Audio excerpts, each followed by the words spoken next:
Blessings, everyone, and welcome to another story time with Kenita, where I tell true crime stories and Bible stories. Today will be a Bible story. Today we got to get some word in today, y'all. So today will be the story of ditches of water. This is found in 2 Kings chapter 3, and this is going to be one of the stories of Elisha and his ministry. Now, for many years, Moab was controlled by Israel and paid them high taxes. So when Ahab had died, the king of Moab had refused to pay Israel any more taxes. It was like, well, this is the king dead. We ain't paying y'all nothing. So Ahab's son, King Joram, organized his army and he prepared to march against Moab. Now, he sent, a message to King Jehoshaphat, king of Judah. Remember, the kingdom was split up. You had Israel, then you had Judah. Send a message to King Jehoshaphat, which was the king of Judah. And he said, hey, please join me in our campaign against the king of Moab. He rebelled against me. He's like, hey, let's team up.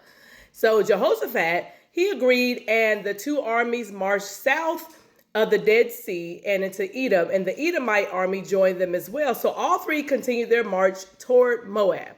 Now, soon they realized there wasn't enough water in that desert for all their men and their animals. So they were like, oh, Lord, we in the desert. We ain't got no water for nobody, right?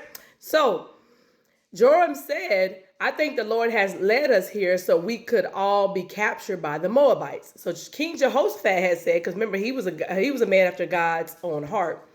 He said, do we have a prophet of God with us? Because at that time in the Old Testament, the kings would go call upon a prophet of the Most High God, right?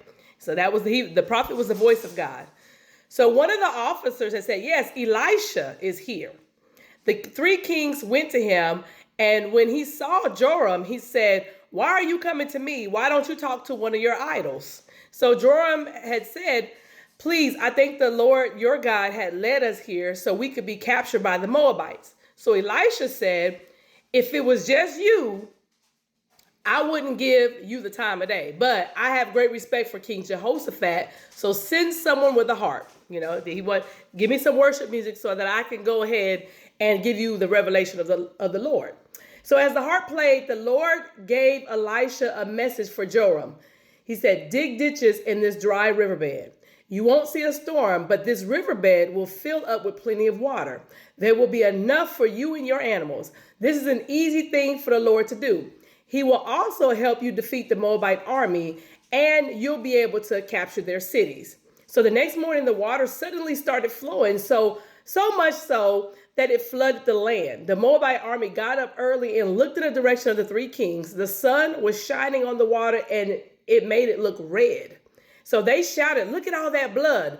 The armies of the three kings have turned and killed one another. Come, let's collect the spoils from their camp. So they done got so confused, and they looking crazy, right? So they thought it was blood. So when they got to Israel's camp, the Israelite army attacked them, and then they chased them back into Moab, and they started taking city after city. Now, finally, there was only one left that hadn't been defeated. So Israel surrounded it. The king of Moab, he tried to escape by taking 700 of his key soldiers and breaking through the front lines. The plan failed, so he grabbed his oldest son and sacrificed him as an offering on the city wall. Lord have mercy.